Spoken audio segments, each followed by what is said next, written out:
পবিত্র কুরআন বা সহি হাদিসে কি এই লাইলাতুল কদরের নিদর্শন সম্পর্কে কোনো কিছু উল্লেখ করা হয়েছে?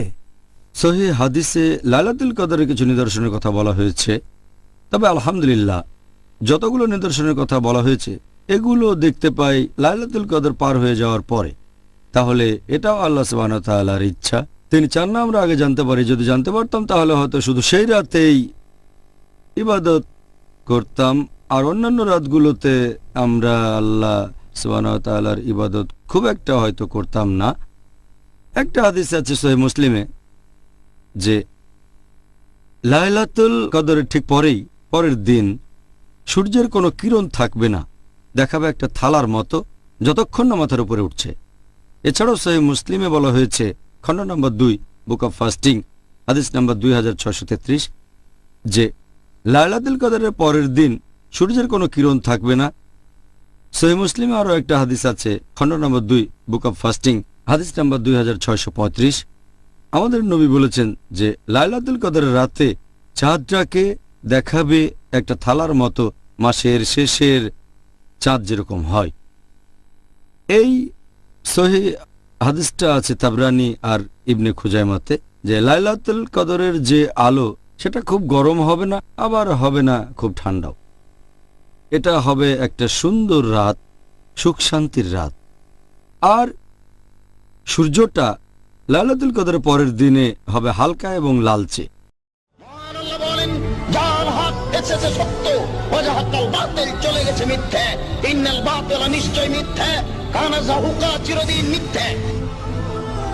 আমি আপনার কাছে একটা ব্যাপারে একটু বিস্তারিতভাবে জানতে চাইব, আর আমার ধারণা আমাদের দর্শকরাও এই ব্যাপারটা সম্পর্কে জানতে চাইবেন যে আমরা মুসলিমরা ঠিক কোন নিয়মে এই রাতকে খুঁজব। হাদিসে ব্যাপারে গাইডলাইন দেওয়া আছে যে কিভাবে লাইলাতুল কদরকে খুঁজব। একটা হাদিস আছে সুনান আবু দাউদ খণ্ড নম্বর 1 বুক অব সালাহ হাদিস নম্বর 1370। আবু যর রাদিয়াল্লাহু আনহু তিনি বলেছেন যে আমরা আল্লাহর রাসূলের সাথে সাথে রমজানে রোজা পালন করতাম।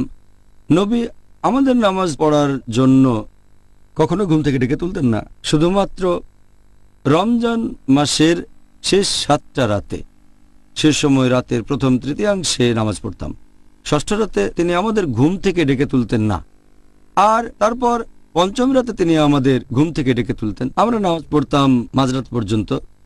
আর নবীর যখন যাওয়ার সময় হতো সাহাবেগণ বলতেন, আপনি আমাদের সাথে সারা রাত নামাজ পড়লেন না কেন? তখন নবী বলতেন, ইমাম যতক্ষণ পড়ান ততক্ষণ নামাজ পড়লে ধরে নেওয়া হবে তোমরা সারা রাত পড়েছ। এছাড়াও আরেকটা হাদিস আছে সহিহ বুখারীতে খণ্ড নম্বর 3 নম্বর খণ্ডে বুক অব লাইলাতুল কদর হাদিস নাম্বার 2014 যে কেউ যদি নামাজ পড়ে লাইলাতুল কদরের রাতে পূর্ণ ঈমান নিয়ে আল্লাহর কাছে পুরস্কারের আশায়, তার আগের সব গুনাহ ক্ষমা করা হবে। এছাড়াও একটা হাদিস আছে তিরমিজিতে হাদিস নাম্বার 3512। হযরত আয়েশা রাদিয়াল্লাহু আনহা আমাদের নবীর স্ত্রী, তিনি আমাদের প্রিয় নবীকে জিজ্ঞেস করলেন যে আমি যদি লাইলাতুল কদর খুঁজে পাই তখন কি করব? তখন নবী বললেন যে তুমি তখন দোয়া করবে আল্লাহ তাআলার কাছে, বলবে যে হে আল্লাহ সুবহানাহু ওয়া তাআলা, তুমি তো পরম ক্ষমাশীল, তুমি ক্ষমা করা পছন্দ করো, সেজন্য আমাকে ক্ষমা করো। আরেকটা হাদিস আছে সহিহ বুখারীতে খণ্ড নম্বর 3 বুক অব ফাস্টিং হাদিস নাম্বার 2024 যে আমাদের নবী মুহাম্মদ সাল্লাল্লাহু আলাইহি সাল্লাম রমজানের শেষ 10টা রোজার সময় তার কোমরবন্ধনী শক্ত করে বাঁধতেন, মানে তখন বেশি পরিশ্রম করতেন, আর সংযত থাকেন স্ত্রী সম্পর্কের ব্যাপারেও, এবং রমজানের শেষ 10 দিন শুধু নামাজ পড়তেন। তিনি পরিবারের সবাইকে ঘুম থেকে ওঠাতেন। আরও একটা হাদিস সহিহ মুসলিমে খণ্ড নম্বর 2 বুক অব ফাস্টিং হাদিস নাম্বার 2644 যে নবী মুহাম্মদ সাল্লাল্লাহু আলাইহি সাল্লাম রমজান মাসের শেষ 10 রাতে আরও বেশি করে নামাজ পড়তেন, বেশি করে আল্লাহর ইবাদত করতেন, দোয়া করতেন, বেশি জিকির করতেন শেষ 10 রাতে। আমরা মুসলিমরাও এভাবেই লাইলাতুল কদরকে খুঁজব। পবিত্র কুরআন বা সহি হাদিসে কি এই লাইলাতুল কদরের নিদর্শন সম্পর্কে কোনো কিছু উল্লেখ করা হয়েছে? সহিহ হাদিসে লাইলাতুল কদরের কিছু নিদর্শনের কথা বলা হয়েছে, তবে আলহামদুলিল্লাহ যতগুলো নিদর্শনের কথা বলা হয়েছে এগুলো দেখতে পাই লাইলাতুল কদর পার হয়ে যাওয়ার পরে। তাহলে এটাও আল্লাহ সুবহানাহু ওয়া তাআলার ইচ্ছা।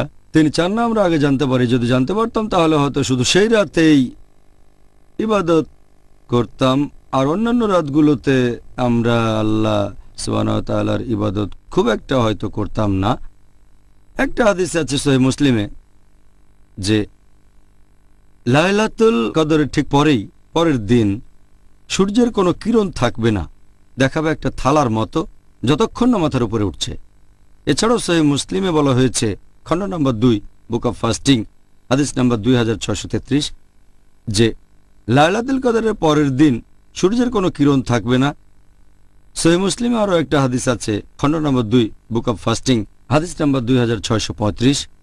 আমাদের নবী বলেছেন যে লাইলাতুল কদরের রাতে চাঁদটাকে দেখাবে একটা থালার মতো, মাসের শেষের চাঁদ যেরকম হয়।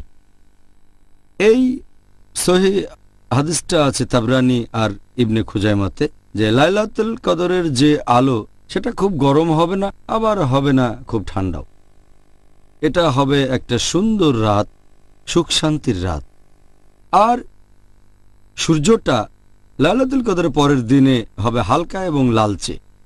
তাহলে লাইলাতুল কদরের নিদর্শন সম্পর্কে হাদিসে এটুকুই বলা হয়েছে। তবে এই নিদর্শনগুলো দেখা যাবে লাইলাতুল কদরের পরে, যাতে করে আমরা আগে লাইলাতুল কদরকে খুঁজি। এই রকমই আসলে হওয়া উচিত। এখন আপনি কি বলবেন যে আমাদের নবী মুহাম্মদ সাল্লাল্লাহু আলাইহি সাল্লাম তিনি এই পবিত্র রমজান মাসের শেষ 10 দিনে কি কি পালন করতেন? আমি আগেও বলেছি এই হাদিসটা আছে সহিহ বুখারীতে খণ্ড নম্বর 3 বুক অফ ইতিকাফ হাদিস নাম্বার 2024। নবী মুহাম্মদ সাল্লাল্লাহু আলাইহি সাল্লাম রমজানের শেষ 10 দিনে কোমরবন্ধ শক্ত করে বাঁধতেন, আর রমজানের শেষ 10 দিন শুধু নামাজ পড়তেন। নিজের পরিবারকে ঘুম থেকে তুলতেন, তাদেরকে জাগিয়ে রাখতেন, বেশি করে নামাজ পড়তেন। এই হাদিস থেকে আমরা জানতে পারি নবী প্রথমে যে কাজটা করতেন কোমরবন্ধ টাইট করতেন, মানে বেশি পরিশ্রম করতেন। দ্বিতীয়ত তিনি স্ত্রীদের সাথে সম্পর্কের ব্যাপারেও সংযত থাকতেন, কারণ রমজানের শেষ 10 দিন ইতিকাফে বসতেন তিনি। আর ইতিকাফের একটা নিয়ম হচ্ছে স্ত্রীর সাথে মেলামেশা করা যাবে না। পবিত্র কোরআন বলছে সূরা বাকারা অধ্যায় নম্বর 2 আয়াত নম্বর 187।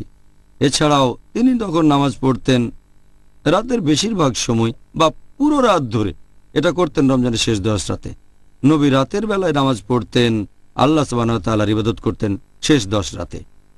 এটা বলা হয় যে সারা রাত ধরে নামাজ পড়া উচিত না, এটা হলো যে বছরের প্রত্যেকটা দিন রাত। এটা বাদে রমজানের শেষ 10 দিনে রাতের বেশিরভাগ সময় নামাজ পড়তে পারেন, এমনকি সারা রাতও পড়তে পারেন, এটার অনুমতি আছে। এছাড়াও বলা হয়েছে যে তিনি তার পরিবারকে জাগাতেন, তিনি নিশ্চিত করতেন যে তার স্ত্রীগণ যেন ঘুম থেকে উঠে আল্লাহ সুবহানাহু ওয়া তাআলার ইবাদত করে, লাইলাতুল কদরকে খুঁজে। এই পয়েন্টটাও মাথায় রাখতে হবে। এছাড়াও নবী বেশি করে চেষ্টা করতেন, বেশি নামাজ পড়তেন, বেশি করে দোয়া করতেন, বেশি জিকির করতেন, আল্লাহ তাআলার কাছে আরও যাওয়ার চেষ্টা করতেন রমজানের শেষ রাতগুলোতে। জাযাকাল্লাহ খায়ের। আচ্ছা ডক্টর, এবারে আরেকটা গুরুত্বপূর্ণ বিষয় নিয়ে বলবো। মহিলারা যখন আল্লাহর ইবাদত করছে আর লাইলাতুল কদরের সন্ধান করছে, এখন কোনো মহিলার যদি হয় পিরিয়ড, রক্তস্রাব, তখন সে রোজা রাখবে না, নামাজও পড়বে না। এরকম মহিলা কিভাবে খুঁজবে লাইলাতুল কদরকে? রজস্রাব হওয়া মহিলাদের কথা যদি বলতে হয়, তারা সব ধরনের ইবাদতই করতে পারবেন, সব ধরনের উপাসনা। রজস্রাব হওয়ার সময় পারবেন না নামাজ পড়তে, রোজা রাখতে, কাবার চারপাশে প্রদক্ষিণ করতে আর ইতিকাফ করতে। ইবাদতের এই 4টা কাজ বাদে রজস্রাব হওয়া মহিলা সব ধরনের ইবাদত করতে পারবে। মহিলারা রমজানের শেষ 10 দিনে যেটা করতে পারে যদি তখন রজস্রাব হয়, সেটা হচ্ছে সে অবশ্যই দোয়া করতে পারবে, প্রার্থনা করতে পারবে। আমাদের নবী বলেছেন, হাদিসটা আছে তিরমিজিতে 2370 নম্বর হাদিস, যে প্রার্থনা করা, দোয়া, এটা হচ্ছে শ্রেষ্ঠ ইবাদতগুলোর একটা। আর দোয়া একটা ইবাদত। আল্লাহর কাছে ক্ষমা প্রার্থনা করতে পারে, বলবে আস্তাগফিরুল্লাহ, আমি আল্লাহ তাআলার কাছে ক্ষমা চাচ্ছি। আর একটা হাদিসে হযরত আয়েশা রাদিয়াল্লাহু আনহা বলেছেন, এটার উল্লেখ আছে তিরমিজিতে, হাদিস নাম্বার 3512, যে হযরত আয়েশা রাদিয়াল্লাহু আনহা নবী সাল্লাল্লাহু আলাইহি সাল্লামকে জিজ্ঞেস করলেন যে যদি তিনি জানেন আজকের রাতে লাইলাতুল কদর তাহলে তিনি কি করবেন। নবীজি তখন উত্তরে বললেন যে তুমি আল্লাহ তাআলার কাছে ক্ষমা প্রার্থনা করবে আর বলবে যে তুমি তো পরম ক্ষমাশীল, তুমি ক্ষমা করা পছন্দ করো, সেজন্য আমাকে ক্ষমা করো। তাহলে আল্লাহর কাছে ক্ষমা প্রার্থনা করাটাও সেরা ইবাদতের মধ্যে পড়ে। এছাড়াও রজস্রাব হওয়া মহিলারা যেটা করতে পারে রোজার শেষ 10 দিনে, সেটা হচ্ছে জিকির। যেমন ধরেন সে সময় বলতে পারে সুবহানাল্লাহ আলহামদুলিল্লাহ ওয়া লা ইলাহা ইল্লাল্লাহ আল্লাহু আকবার, যার মানে সকল মহিমা আল্লাহর, সকল প্রশংসা আল্লাহর, আল্লাহ সুবহানাহু ওয়া তাআলা ব্যতীত আর কোনো উপাস্য নেই এবং আল্লাহ সর্বশক্তিমান। আরও পড়তে পারে সুবহানাল্লাহ বিহামদি, মানে সকল মহিমা আল্লাহর এবং সকল প্রশংসা আল্লাহর। এছাড়াও পড়তে পারে সুবহানাল্লাহ ওয়াল আযীম, যে সকল প্রশংসা আল্লাহর, তিনিই মহান। তাহলে জিকির করতে পারবেন, যত বেশি জিকির করতে পারবেন ততই ভালো। এছাড়াও তারা পবিত্র কোরআন তেলাওয়াত করতে পারবে, কোরআনের অনুবাদ পড়তে পারবে। তাহলে এই সব ইবাদত করার মাধ্যমে তারা এই রাতে আল্লাহর কাছাকাছি আসতে পারবে। জাযাকাল্লাহ খায়ের।